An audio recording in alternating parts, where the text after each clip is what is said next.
Furiosa, a Mad Max Saga, has accelerated its way into theaters, and as such, I wanted to review all the previous Mad Max entries to talk about how they were made and my own personal opinions about each movie. Back in March, I was able to see the first 3 movies in the theater, and yes, before you ask, I did see Fury Road when it first came out in 2015. So without further ado, let's get started. Oh, and there will be spoilers, obviously. The original film, the one that started it all, and to a larger extent, it began my interest in high-octane action. I actually saw Mad Max before I watched the Fast and the Furious movies, so this really was a new thing for me. And learning about the making of this movie is extraordinary. You should definitely watch Mad Max the Film Phenomenon. I will leave a link to watch it on YouTube. It is definitely a great and inspiring video. Made on a shoestring budget of $350,000, it marked a very important time in 70s filmmaking. See, exploitation films were massive during that decade, and it spawned several different surnames, including blaxploitation and what we're going to be talking about, Ozploitation. Ozploitation being the Australian low-budget films that promise gratuitous sex, violence, language, and so on and so forth. This outlet laid the foundation of filmmaker extraordinaire George Miller, who witnessed the carnage of bikers and motorists while working in the medical field as a doctor. He took this, as well as his love for fast cars, and crafted a screenplay which would feature both prominently and take on the Western-style tale of a hero who emerges from the chaos. Now let's start off by taking a look at the poster, which is a true thing of beauty. It's like, it gives you what you need to know, but at the same time, not at all. You know that you're in for some action and explosions, but the film that's delivered is something much more than that. Mad Max is loaded with subtext about humanity's downfall, desolation, and dread. A feeling which was, I believe I was 14 when I saw this, or maybe about that age, indescribable. I hadn't seen anything quite like it, which I imagine was exactly how audiences must have felt back in 1979. But I knew that I was hooked. I think the introduction to the character of Max is one of my favorites. You have all this chaos and mayhem on the streets, and he's there very calm, collected, and we don't see his face until the very end of the scene. The car is his entity, his personality, and as a result, this film feels so fresh and raw even after all these years. In a more personal way, it's actually very inspiring. There are numerous scenes that reflect the low budget, particularly where Goose and Max get the distress call, where here, Miller only has 2 setups. Many sequences of the film have lots of oneers. It's always great when a director has a deep trust with their actors. In the case of Mad Max, it was definitely out of necessity, but it's still commendable. The car chases and vehicular mayhem were shot without permits, and it's a marvel that nobody was killed during the making of. As such, there's never a moment that feels wasted during these sequences, and the actors are not seated in front of some crappy green screen.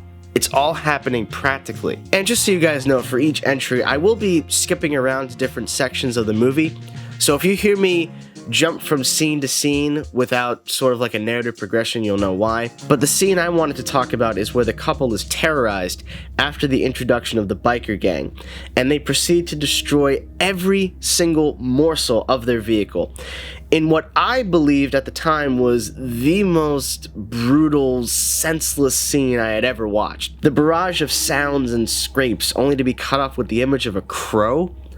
Words could not describe how weird and just off-putting it was for me, and that scene sat with me long after the credits ended. And I think what makes the scene so memorable is, now that I'm older and rewatching it, it was nowhere near as violent as I remembered it, but it leaves everything up to your imagination to fill in the blanks. Furthermore, on this rewatch, what really stood out to me was the love story between Max and Jesse. And I think what separates this from a lot of other exploitation works at the time is that you really believe that they're in love. You absolutely buy into these two as a couple. I love the little moment where Jesse is giving those little hand gestures, which was a moment completely improvised by actress Joanne Samuel, and it just ends with her saying, "I'm in love with you."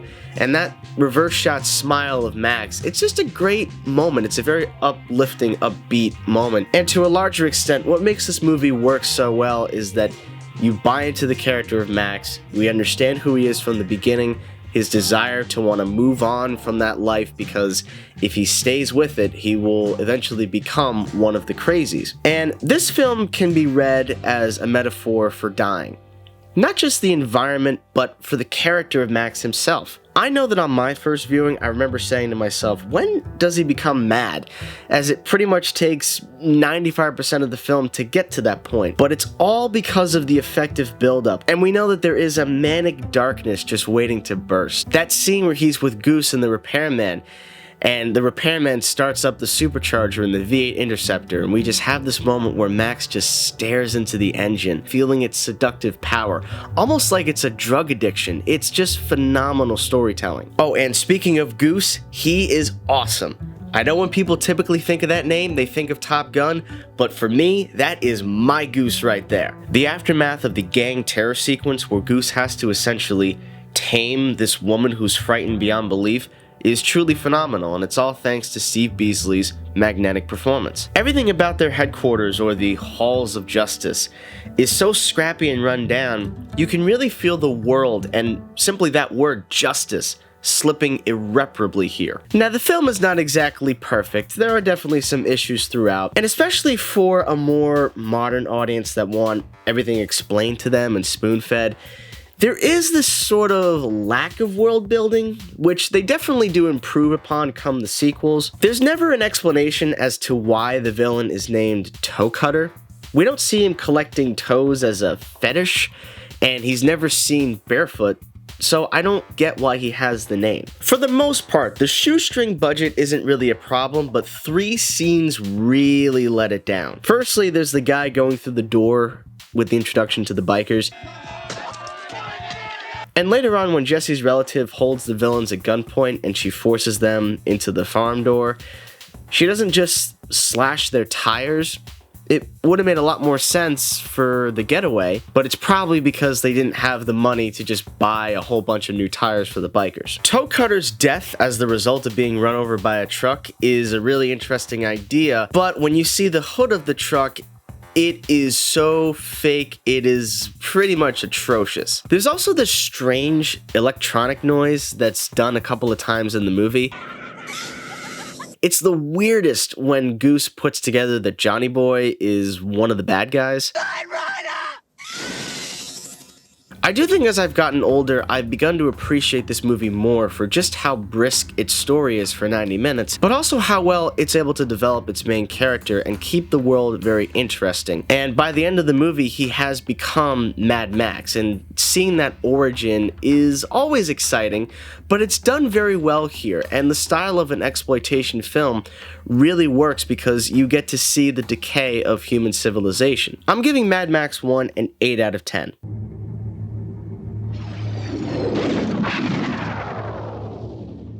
After the success of the original film, George Miller's next entry would be distributed by Warner Brothers, who also provided a larger budget of $4.5 million.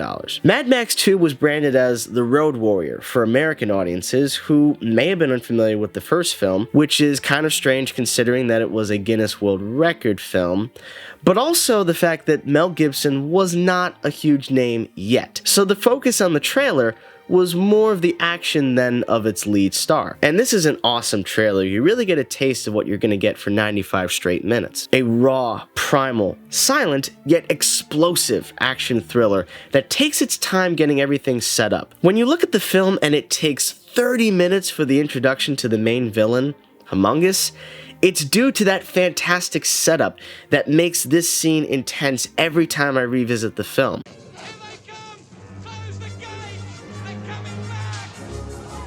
Now, simply put, before I go any further, Mad Max 2 is a phenomenal film, and this section of the video will basically be a gush fest before the eventual storm. You get to really see the progression of both the character of Max as well as actor Mel Gibson. Now, we can definitely say what we will about Mel Gibson in real life, but there's no denying that he is an incredible actor, and it's both a mental and physical transformation in Mad Max 2 that makes the film stand apart. He has the perfect amount of 5 o'clock shadow, and a brace due to his injuries from the previous film. But he really showcases his skills by being able to carry multiple scenes without saying a single word. Furthermore, I really love how this film is not a wall-to-wall action movie.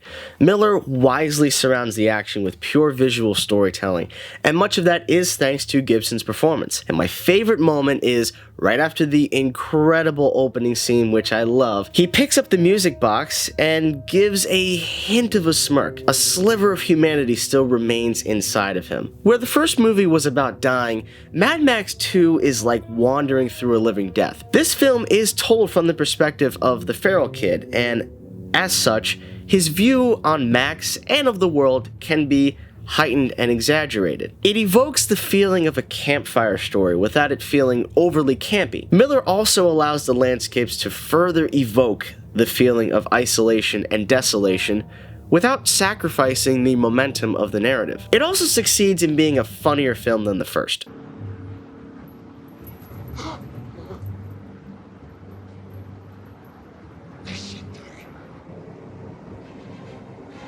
Now, in terms of the villains, the Humongous is a bit of a strange one to me. In fact, it remains kind of fun to try and decipher just who he was and who he is. In two different scenes, we have an insert shot of his gun case, which features a small photo of a military man and his wife. While it may be he either found it or killed whomever owned the weapon, it very well could be him in this photo, losing himself to the lawlessness of society and with the death of his wife. In his introduction scene when he's strangling Wes into submission, and by the way, Wes is crazy and we'll talk about him in a second, there is an insert shot of a rather bulging vein in the back of his head. Now, there was a draft of the script where he was supposed to be Goose from the first one, but that would not have made any lick of sense, so I'm very glad they dropped it. And with Wes, played by Vernon Wells, he is an absolute animal, so much so that in the climax of the movie, he is chained like an animal. And then there's the musical score by Brian May, who also composed the original, but Mad Max 2 is absolutely my favorite of his.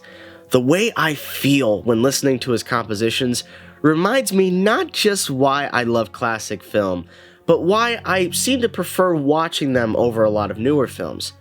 A genuine orchestral score that's not about sound design, where the percussion does not overshadow the strings nor the brass, is an absolute win for me. The moment where Max comes out of the trailer all bloodied and beaten and makes the decision to step up and actually be a hero is one of my favorite movie moments. You kind of chuckle when he uses the feral kid's head as a crutch, but then you feel so inspired and uplifted watching this rather apathetic loner reclaim his roots as a police officer to help those in need, doing the right thing in a world that no longer discerns between right and wrong. It's so pure that within 30 seconds of him speaking, he's given the keys to the tanker, and we jump into the climax. And oh, by the way, yes, this movie is an action film, and there is plenty of amazing action. Every single sequence is filled to the brim with kinetic energy, and the shot at the end of the film when Max is turning the tanker around and it forces all the assailants to follow him with the sun in the foreground was so amazing. Seeing it on the big screen, I wanted the projectionist to roll that shot again. It's of course elevated by Brian May's incredible score, the wide landscapes, as well as the anamorphic lenses capturing everything in camera. And it's also great to look for the smaller moments. Like there's a moment where, and she's only branded as the warrior woman in the credits, but when she gets shot with the arrows and gets pulled off, the guy that's holding on to her also gets pulled off, and if you look very carefully at the guy who's sitting at the top of the red car, he bangs the hood of it and causes a dent in it. I suppose if I had any issues with the movie, I always thought it was silly Max thinking he could just drive right past the villains and they just let him go without a trace. And what's worse is it results in the death of the V8 Interceptor, which is still heartbreaking to watch. Oh, and if you're an animal lover, that's pretty much a double whammy. Now lastly, when I saw the 4K remaster in the theater back in March, one thing that absolutely bothered me was the change in the movie's sound effects. I think we all have a certain pet peeve that just drives us nuts. This one drives me up a wall, and I don't understand why Warner Brothers keeps doing this. They screwed up both the look and the sound of the Batman films a few years ago with their 4K transfers. And while the picture for Mad Max 2 is outstanding, they changed a significant amount of sound effects, including and especially the supercharger transition at the beginning.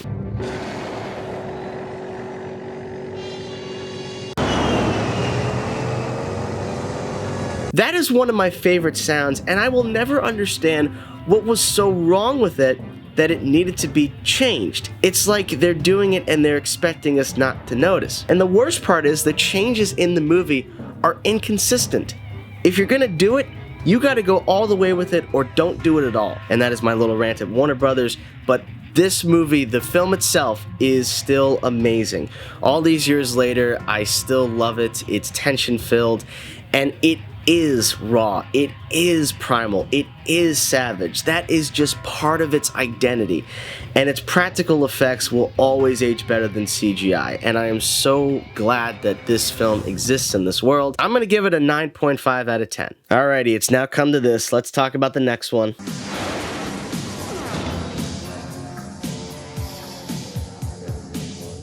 Prior to Fury Road, if I asked somebody about Mad Max, their response was pretty much the same. Oh, it's with Tina Turner. And when I found out she was just in one of these movies, it confused me. And then I watched it, and I was even more confused, not just for Tina Turner, but the movie itself. Warner Brothers was the main distributor of this film, and they provided, at the time, a much larger budget of $10 million.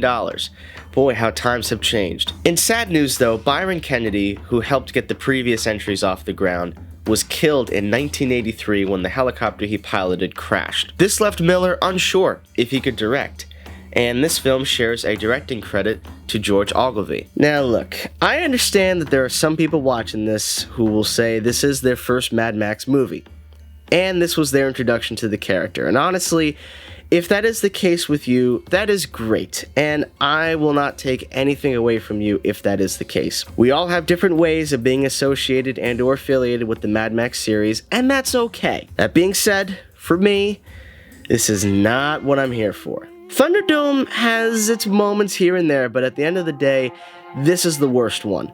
By far. It's not even close. It feels like it's two very, very different movies mashed into one, and the tonal inconsistency here is baffling.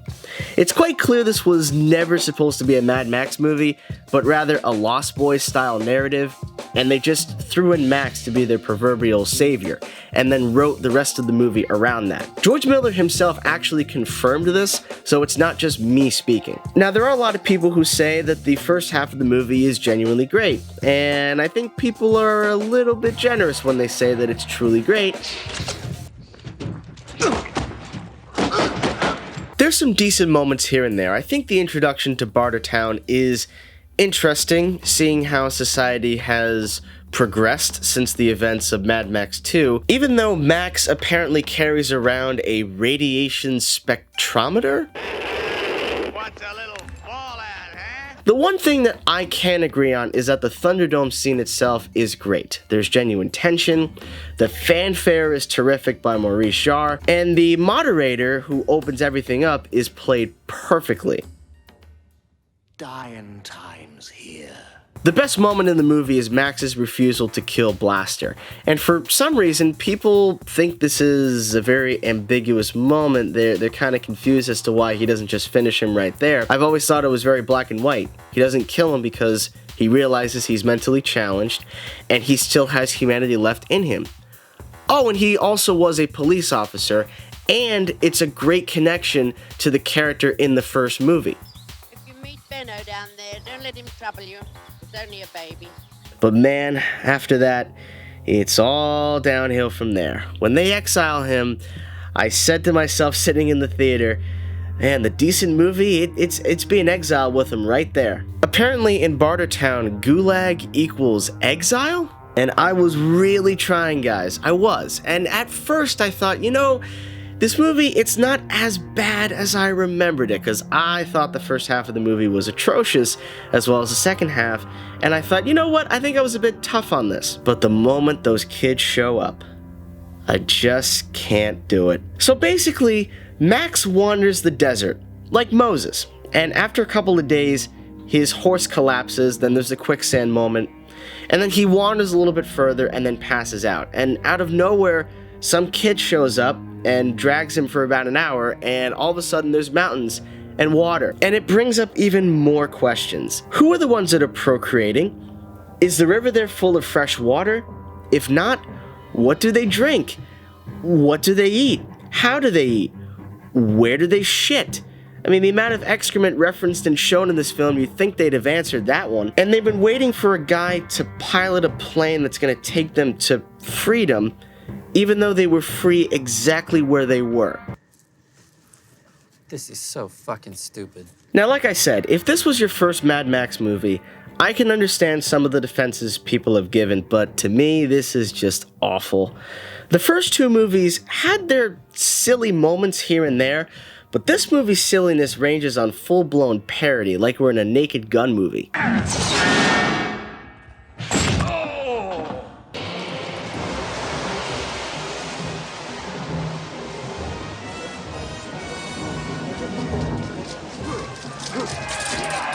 And it only takes an hour and 25 minutes to get to the high-octane car chases, which are fine, but like the rest of the film, it's missing that raw, primal grittiness the previous entries had in spades. The one positive I will give the second half of the movie is, it's nice that Max decides to sacrifice himself, keeping in line with the fact that he was once a police officer.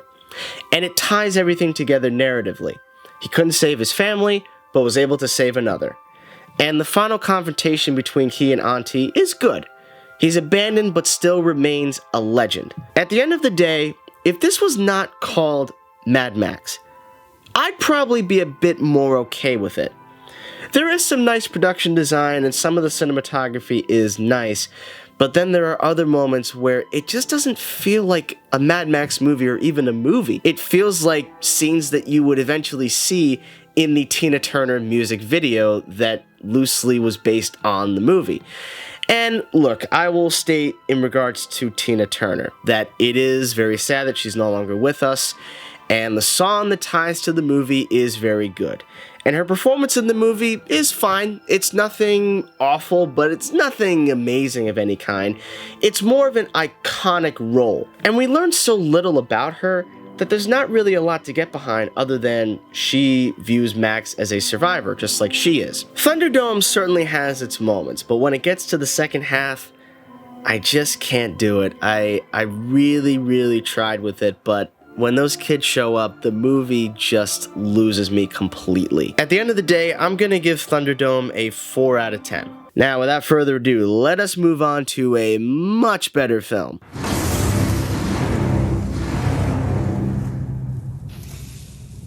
So now we're in modern times, sort of. This film is already almost 10 years old. 2015 was an interesting year. Most notably, it was the year I started this channel. And believe it or not, Mad Max Fury Road was one of the first movies I ever reviewed on the channel. People were hailing this as a masterpiece, a perfect spectacle that embraced old and new, and would take the franchise in new directions. George Miller was given $150 million to bring this vision of his to life. And when I first saw this in the theater on opening day, I remember my reaction was that I liked it quite a bit, but I wouldn't say I was as in love with it as most critics were. And part of that was it stemmed from my expectations just being so high because people claim this to be a god-tier film, that anything less than that for me was thought of as a disappointment. And at the time, my biggest critique was the movie was called Mad Max Fury Road, and it felt as if the title character was reduced to basically a glorified extra. The emphasis was on this new character named Furiosa, played by Charlize Theron, and at first I just thought it was a mistake. But as the movie kept going, I began to embrace her character more and more,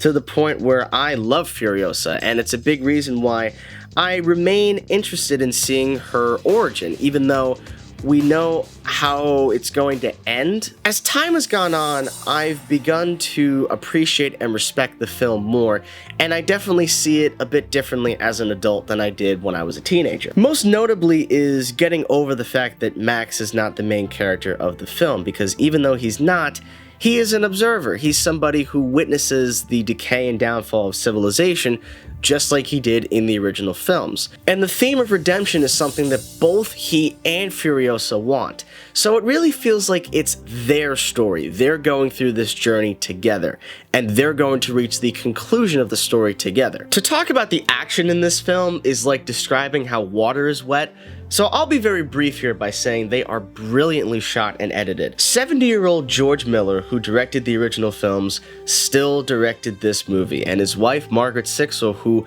I believe is close to the same age as him, edited this movie. Their passion for visual storytelling is on full display, and it is a beauty to witness. I recall the opening escape scene being a bit odd, but this was due to Margaret Sixel intentionally removing frames from certain shots. Fury Road has references to the original films, including the bulging eyes from the first movie, the music box from the Road Warrior, which was in this film for some weird reason, but also the white flash with the headbutt that's also used in this movie, and the Citadel is sort of like Bartertown from Thunderdome. However, there are elements throughout that are deliberately left ambiguous, mainly a direct explanation of how the world ended. The previous three films all had slightly different reasons, and Fury Road, I think, combines all of them. Now, I will say, they waste their precious resources in this one, especially with the water. But also, there's the guy with the fluffy foot, there's another guy with a parasitic twin, there's Immortan Joe's decaying body, and a masked albino character named the Doof Warrior who blasts music atop a monster truck. There's never really a mention as to who the War Boys are, where they came from, and why they worship Immortan Joe the way they do. And to my most profound disappointment, they destroyed the V Interceptor not once but twice. Despite all that, the one I find the most bizarre is the crow-like humans on stilts. Yeah, I still don't get that at all, even after watching Furiosa. There's also a pseudo foreshadowing to the death of Immortan Joe based on what the original actor Hugh Keys Burns said. If you should lose the face, remember me. The film also tackles misogyny, with the female characters branded as property, and they all have chastity belts. So it does have a lot of story underneath its rather thinly veiled surface. I think because there's minimal dialogue, that turns some audiences off who want a more linear, expository-filled plot. Now, I do think this movie, much like the previous entries, inspired the way a lot of films were developed, as well as how they would eventually look with progressively larger budgets. And with Fury Road, I was, when it came out, and still am, a bit critical of how glossy the finished look of the film is, but to then witness the amount of films that have come after it that try to embrace this very sleek, colorful, polished vibe, it does make me appreciate Fury Road as the gold standard for modern day action filmmaking, while concurrently also making me yearn for that gritty exploitative feel I got from watching the original films. And yes, I know much of this was filmed on location and in camera,